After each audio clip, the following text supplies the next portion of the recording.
Assalamualaikum warahmatullahi wabarakatuh. Selamat pagi anak-anak. Apa kabar hari ini? Apakah semuanya baik-baik saja? Jadi sebelum kita memulai aktivitas kita pada hari ini, kita akan berdoa menurut agama dan keyakinan kita masing-masing. Ya, doa akan Ibu pimpin. Doa dimulai.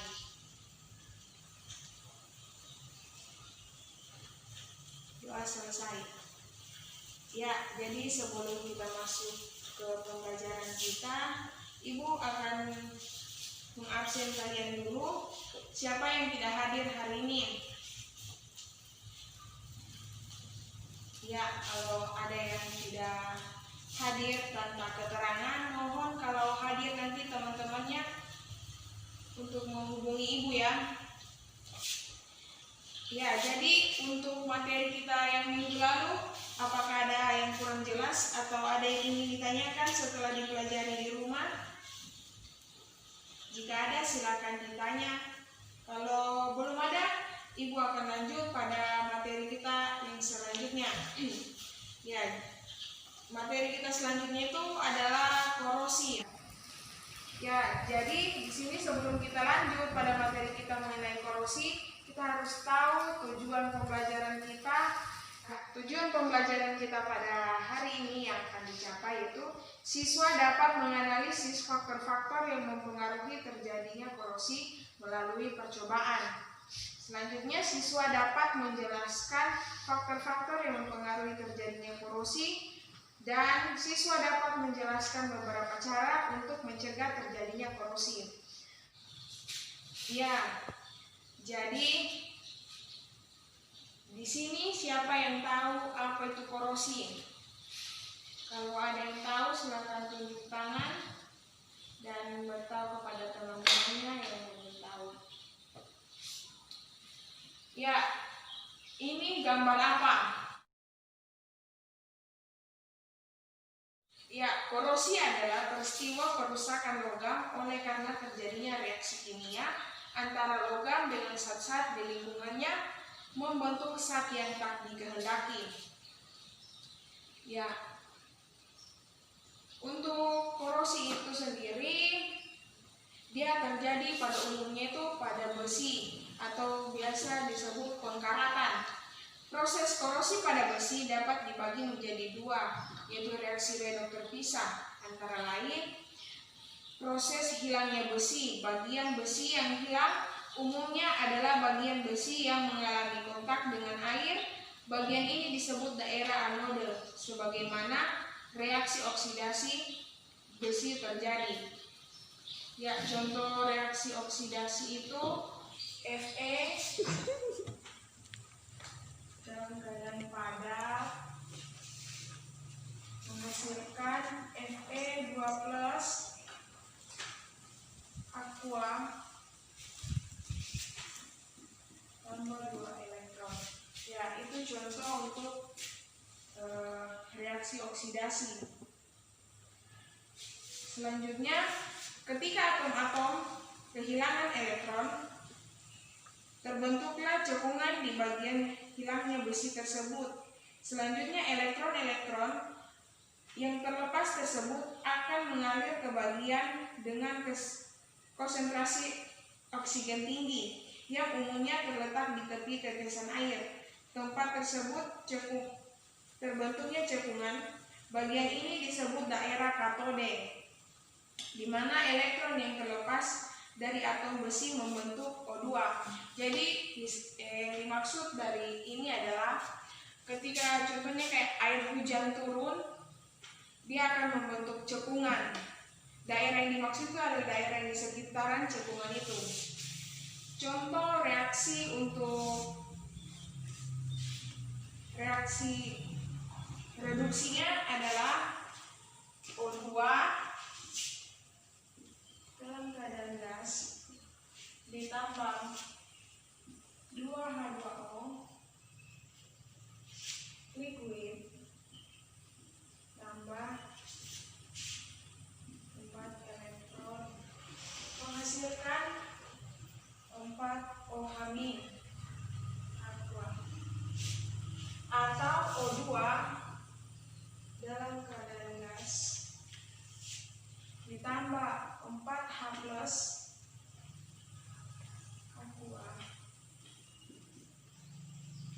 ditambah 4 elektron menghasilkan 2H2O liquid.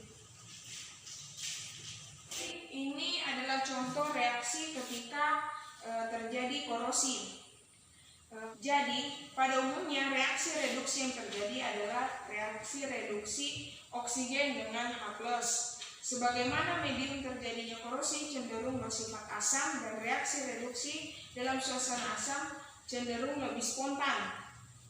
Sebagaimana potensi reduksinya lebih besar, ion H+ berasal dari asam H2CO3 yang terbentuk dari reaksi pelarutan karbon oksida dalam uap air di udara. Jadi, keseluruhan reaksi hilangnya besi tanpa reaksi pembentukan karat yaitu 2Fe ditambah O2 gas ditambah 4H+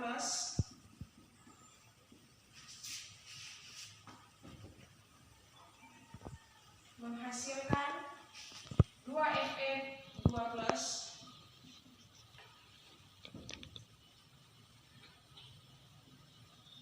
tambah 2H2O liquid. Jadi ini adalah contoh reaksi reduksi dan oksidasi yang terjadi pada saat korosi. Selanjutnya, proses pembentukan karat. Karat besi Fe2O3NH2O yang merupakan senyawa padatan yang berwarna coklat kemerahan terbentuk pada reaksi redoks yang berbeda dengan reaksi sebelumnya. Ion-ion Fe2+ yang terbentuk pada daerah anode terdispersi dalam air dan bereaksi dengan O2 membentuk Fe3+ dalam karat. Ya, jadi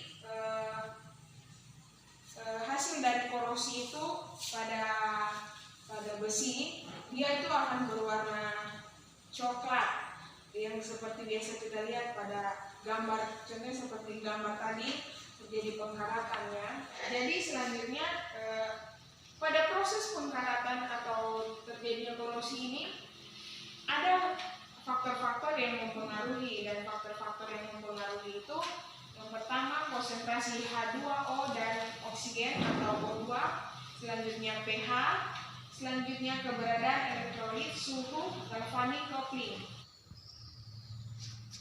Ya, dari penyebab-penyebab korosi tadi kita juga mempelajari cara mencegah terjadinya korosi pada besi yang ada. Yang pertama, menggunakan lapisan pelindung untuk mencegah kontak langsung dengan H2O dan O2. Selanjutnya, menggunakan pelindung katode. Yang pertama itu menggunakan logam lain yang lebih reaktif sebagai anode karbon. Dan yang ketiga, menyuplai listrik dari luar. Karena kita sudah mengetahui bagaimana cara mencegah terjadinya korosi, kita akan melihat secara langsung atau mengamati secara langsung bagaimana proses terjadinya korosi ini melalui praktikum.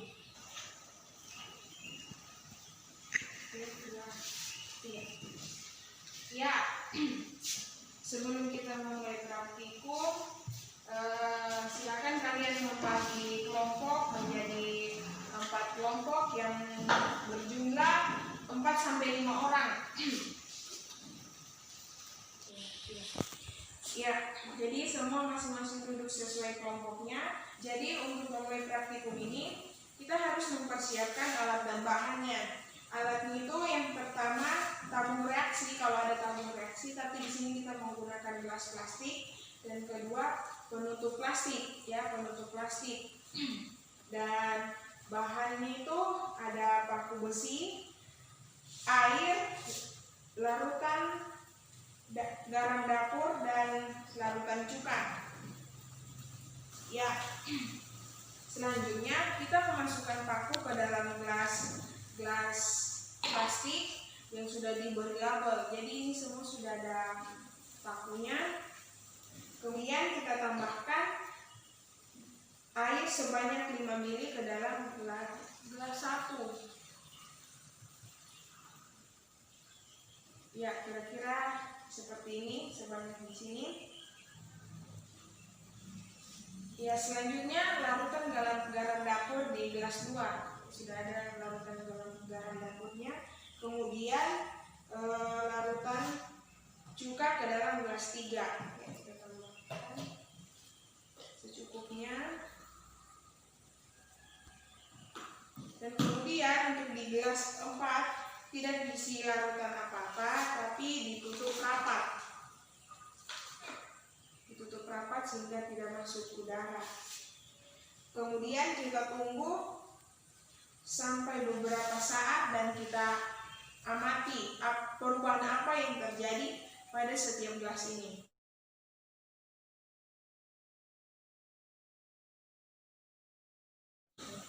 Ya, jadi kesimpulan yang dapat kita tarik untuk gelas pertama dengan diisi dengan paku dan air biasa, dia belum mengalami perubahan.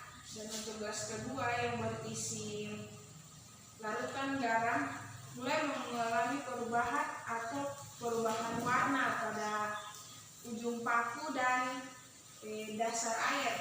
Kemudian untuk gelas yang ketiga, untuk larutan cuka dan paku mulai mengalami perubahan warna, di mana pada dasar larutan mengalami perubahan warna kekuning-kuningan dan ujung paku mulai berwarna kecoklat-coklatan dan terdapat gelembung-gelembung. Dan untuk gelas 4 yang ditutupi dengan penutup plastik tidak mengalami perubahan, di mana udara tidak dapat masuk dan mempengaruhi terjadi korosi di dalam paku atau mempengaruhi pengkaratan terhadap paku yang ada di gelas 4. Ya, jadi dari hasil praktikum ini untuk mencegah terjadinya korosi atau pengkaratan pada besi, kita bisa melihat contoh dari gelas nomor 4, di mana dengan ditutupnya gelas ini dan tidak tercampur atau tidak tersentuh dengan ketiga larutan yang ada, besi tetap utuh atau tidak mengalami pengkaratan. Ya, jadi karena praktikum kita sudah selesai, Ibu akan memberikan evaluasi kepada kalian dalam bentuk esai.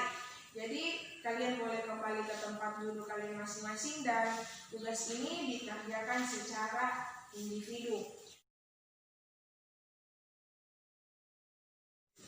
Ya, bagi yang sudah selesai mengerjakan evaluasinya, untuk tolong dikumpulkan ke depan.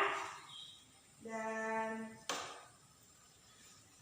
jika kalian sudah mengumpulkan semua, pembelajaran kita pada hari ini telah selesai. Kita akan bertemu lagi minggu depan dengan materi yang baru.